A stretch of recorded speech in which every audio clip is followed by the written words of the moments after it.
जय हिंद दोस्तों, स्वागत है आपका आपके अपने चैनल यूनिफाई स्टडी में। दोस्तों आज के इस वीडियो में हम पढ़ने वाले हैं मुग़ल साम्राज्य के बारे में। दोस्तों मुग़ल साम्राज्य तो 1526 से लेकर 1707 तक चलता है। दोस्तों 1526 से इसका शासन शुरू हो जाता है मुग़ल साम्राज्य का। तो दोस्तों मुग़ल साम्राज्य के संस्थापक हुए थे बाबर। तो दोस्तों बाबर का हम पहले मुग़ल साम्राज्य से पहले का थोड़ा इतिहास जान लेते हैं। तो दोस्तों मुग़ल साम्राज्य 1526 तक। तो दोस्तों 1526 से पहले 1206 से लेके 1526 तक दिल्ली सल्तनत का शासन रहा, जिसमें दोस्तों 5 शासक हुए थे। गुलाम वंश आया था एक पहला, उसके बाद में दोस्तों खिलजी वंश आया, फिर तुगलक वंश, फिर सैयद वंश, लोदी वंश। दोस्तों लोदी वंश आया था, जो लोदी वंश के संस्थापक थे बहलोल लोदी। उसके तृतीय शासक दोस्तों थे इब्राहिम लोदी। तो दोस्तों इब्राहिम लोदी का समय चल रहा था। तो उसी समय दोस्तों एक बार सबसे पहले भारत पर आक्रमण किया था इसने बाबर ने। तो 1519 में इसने बजौर एवं भेरा के किले पर अधिकार किया। दोस्तों बजौर एवं भेरा जो है इस समय पर वर्तमान में पाकिस्तान में है, पहले तो भारत हुआ करता था। तो उस समय पर दोस्तों बजौर एवं भेरा पर इसने आक्रमण किया एवं उसे अपने अधिकार में ले लिया। उसके बाद दोस्तों आया 1526 का समय, जब इसने मुग़ल साम्राज्य की स्थापना की बाबर ने। 1526 में दोस्तों पानीपत का प्रथम युद्ध हुआ था, जिसमें दोस्तों इब्राहिम लोदी जो कि लोदी वंश का अंतिम शासक था इसके साथ एवं बाबर का युद्ध हुआ। तो इसी युद्ध में दोस्तों इब्राहिम लोदी को हराकर बाबर ने 1526 में मुग़ल साम्राज्य की स्थापना की। दोस्तों मुग़ल क्या है? तो मुग़ल दोस्तों इस्लाम धर्म से ही संबंधित है। इस्लाम धर्म स्वीकार करने वाले जो मंगोल थे, ये जो मंगोल हुआ करते थे, जो इस्लाम धर्म स्वीकार कर लिए, इन्हें ही मुग़ल कहा गया। दोस्तों मुग़ल मंगोलों को ही कहा जाता है, जो इस्लाम धर्म धारण कर लिए उन्हें ही मुग़ल कहा गया। तो दोस्तों इब्राहिम लोदी को हराकर बाबर ने मुग़ल साम्राज्य की स्थापना 1526 में की।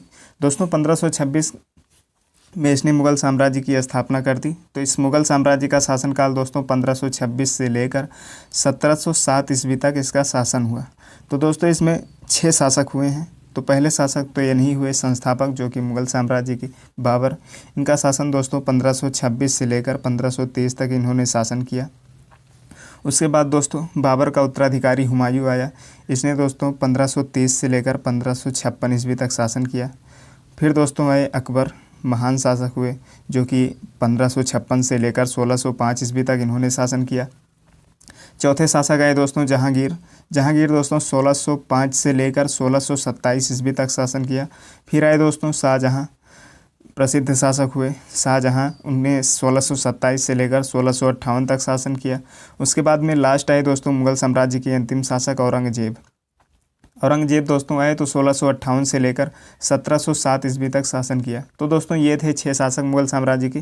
तो दोस्तों अब ये बाबर के बारे में 1526 से 1530, तो इन्हीं के बारे में आज में पढ़ना है। तो चलिए हम डिटेल से इनके बारे में पढ़ते हैं।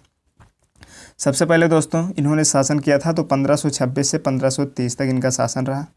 अब जानते हैं दोस्तों इनका जन्म कब हुआ था। तो इनका जन्म हुआ था दोस्तों 14 फरवरी 1483 1483 ईस्वी में इनका जन्म हुआ था 14 फरवरी को। इनके पिता का नाम था दोस्तों उमर शेख मिर्ज़ा। उमर शेख इनके पिताजी हुआ करते थे।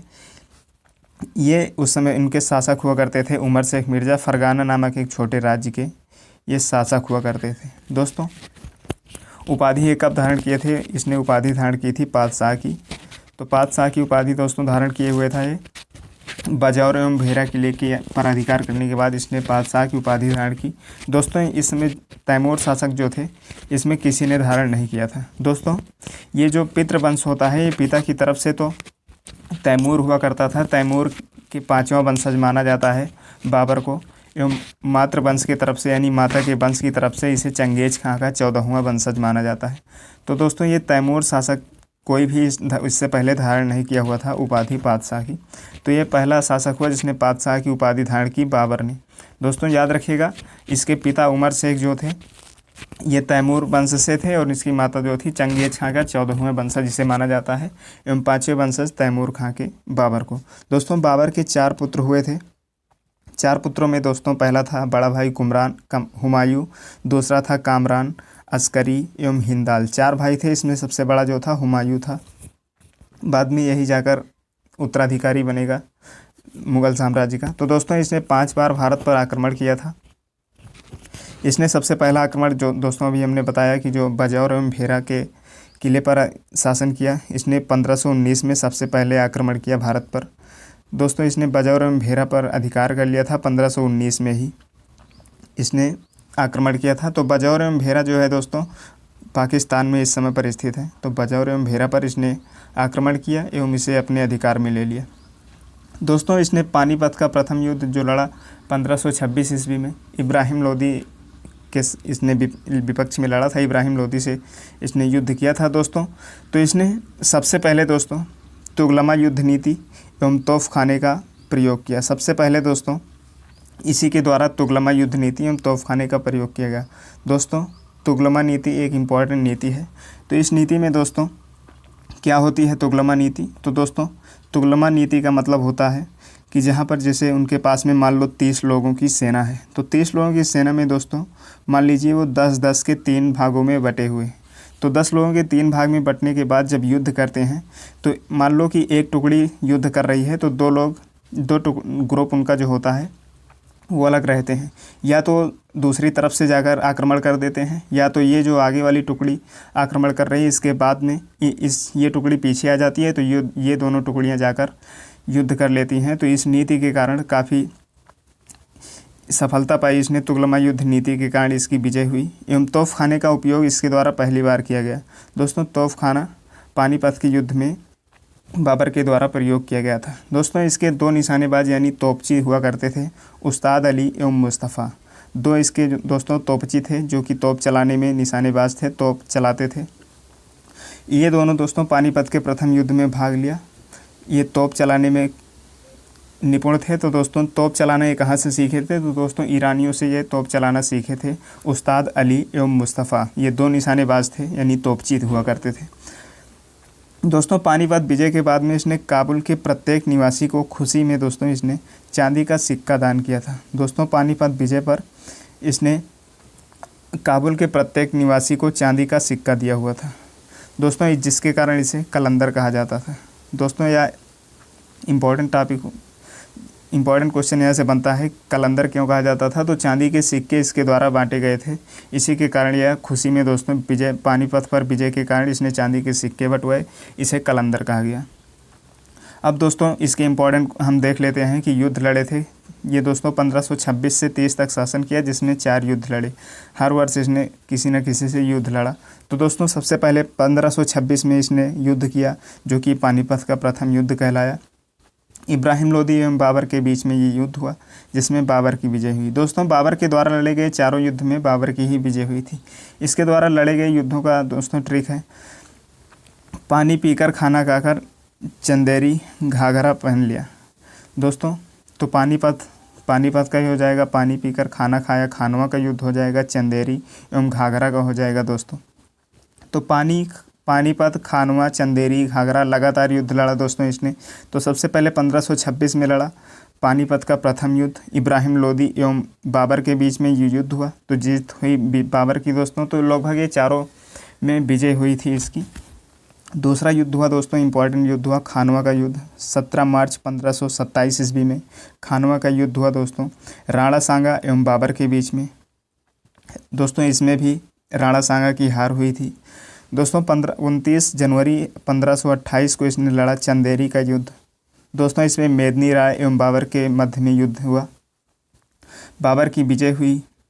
दोस्तों 6 मई 1529 को घाघरा का युद्ध हुआ जिसमें अफ़गानों के बीच एवं बाबर के बीच में युद्ध हुआ, इसमें भी बाबर की विजय हुई। इसके द्वारा दोस्तों 4 युद्ध लड़े गए, 26, 27, 28, 29 चारों साल में इसने युद्ध लड़ा। पहले साल में पानीपत का, दूसरे में खानवा का युद्ध, तीसरे में चंदेरी का, चौथे में घाघर का। इसमें दोस्तों चारों बार बाबर की ही विजय हुई थी।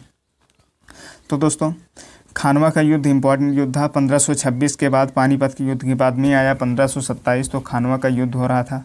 बाबर एवं राणा सांगा के बीच में युद्ध हुआ दोस्तों जब राणा सांगा के साथ में युद्ध हो रहा था तो उसके सैनिक राणा सांगा के विपक्ष में युद्ध नहीं करना चाहते थे। तो दोस्तों इसने बाबर के द्वारा खानवा के युद्ध में जिहाद का नारा दिया गया। तो दोस्तों इसी कारण से ये लोग जिहाद का नारा दिया तथा मुसलमानों के व्यापारिक कर जो था तमगा से मुक्त कर दिया। इन सभी चीज़ों का लोभ देकर दोस्तों इसने युद्ध लड़ा बाबर ने राणा सांगा के विपक्ष में युद्ध लड़ा तथा इसने जीत हासिल की। दोस्तों तोपखाने का प्रयोग किया जिसके कारण इसने जीत हासिल की। तो तोपखाने एवं तुगलमाई नीति के कारण इसकी विजय प्राप्त हो रही थी हर बार। इसने राणा सांगा के विरुद्ध भी जो युद्ध करा इसमें भी तोप एवं तुगलमाई नीति का प्रयोग करते हुए बाबर ने जीत लिया था। तो पराजित कर दिया राणा सांगा को बाबर के द्वारा 1527 में राणा खानवा के युद्ध में। दोस्तों राणा सांगा पराजित हो गए। उसके बाद में दोस्तों पराजित करने के बाद में बाबर ने राणा सांगा को पराजित करने के बाद गाजी की उपाधि धारण की हुई थी। दोस्तों गाजी की उपाधि कब धारण की? तो खानवा के युद्ध के बाद में बाबर के द्वारा गाजी की उपाधि धारण की गई। दोस्तों 26 दिसंबर आया 1530 में दोस्तों 48 वर्ष की आयु में आगरा में इसकी मृत्यु हो गई। किसकी? तो बाबर की मृत्यु दोस्तों आगरा में हुई। कब? तो 1530 ईस्वी में 48 वर्ष की आयु में इसकी मृत्यु हो गई। 48 वर्षों में दोस्तों इसने काफ़ी युद्ध लड़ा जिसमें नीति नई नई लाया। तुगलमा नीति, तोपखाने का प्रयोग पहली बार। तो इससे कि याद रखिएगा दोस्तों 1530 ईस्वी में इसकी मृत्यु हुई 48 वर्ष की अवस्था में। तो बाबर की मृत्यु आगरा में हुई।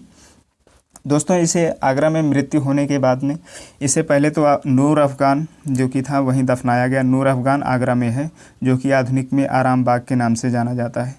आगरा में नूर अफ़गान में इसे दफनाया गया, लेकिन बाद में दोस्तों इसे काबुल ले जाया गया। इसके खुद के द्वारा चुने गए स्थान पर इसे बाद में दफनाया गया। पहले तो इसे दोस्तों आगरा में दफनाया गया, उसके बाद काबुल ले जाकर इसे फिर से दफनाया गया।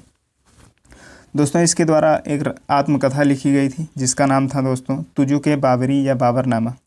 इसने दोस्तों तुर्की भाषा में इसका मतलब रचना की थी। बाबरनामा जो कि इसकी आत्मकथा थी, तुर्की भाषा में इसने इसकी रचना की। तुर्की एवं फारसी ये दोनों भाषा जानता था, तो इसने तुर्की भाषा में तुजुके बाबरी या बाबरनामा की रचना की। दोस्तों आत्मकथा है, तो बाबर की आत्मकथा है। इसे तुर्की भाषा में बाबर के द्वारा रचना की गई। इसके बाद में दोस्तों इसका अनुवाद फ़ारसी भाषा में भी किया गया अब्दुल रहीम खान खाना के द्वारा, जिसका अनुवाद दोस्तों अब्दुल रहीम खान खाना ने फ़ारसी भाषा में कर दिया था। दोस्तों इसके द्वारा मुंबई यान नामक पद्यशैली का भी जन्मदाता इसे ही माना जाता है। बाबर को मुंबई यान नामक पद्यशैली का जन्मदाता बाबर को ही माना जाता है। दोस्तों 1530 में बाबर की मृत्यु के बाद में उसका उत्तराधिकारी बना जो कि 1530 से लेकर 1556 तक शासन किया। हुमायूं इसके बाद में आता है दोस्तों, जो कि बाबर का बड़ा बेटा था, तो इसके द्वारा उत्तराधिकारी बना ये बाबर। के बाद में हुमायूं आया।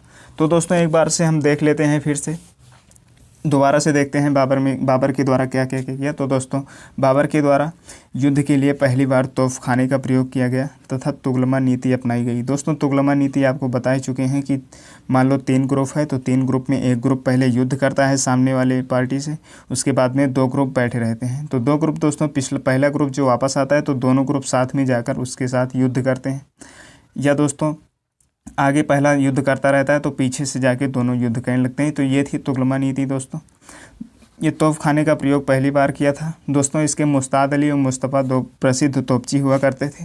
तो ये तोपची दोस्तों निशानेबाज काफ़ी अच्छे थे, तो इन्हें युद्ध ये करते थे। ये कहाँ से तोप चलाना सीखे थे दोस्तों? तो ईरान से सीखे थे। इसके द्वारा 4 युद्ध लड़े गए दोस्तों, जिसमें चारों बार बाबर की ही जीत हुई। दोस्तों खानवा के युद्ध में इसने जिहाद का नारा दिया तथा मुस्लिमों को तमगा कर से मुक्त कर दिया। इसने अपनी आत्मकथा तुर्की भाषा में लिखी जो कि तुजुके बाबरी बाबरनामा। मृत्यु आगरा में हुई दोस्तों, तो आराम बाग में दफनाया गया पहले, बाद में इसके इच्छानुसार काबुल ले गया गया। तो 1530 में इसकी मृत्यु हो जाती है। उसके बाद आता है बाबर का उत्तराधिकारी हुमायूं। तो दोस्तों ये था इम्पोर्टेंट टॉपिक बाबर के बारे में। अगले वीडियो में दोस्तों हम पढ़ने वाले हैं बाबर के उत्तराधिकारी हुमायूं के बारे में। तो दोस्तों वीडियो कैसा लगा आप कमेंट करके ज़रूर बताइएगा। अगले वीडियो में मिलते हैं। धन्यवाद।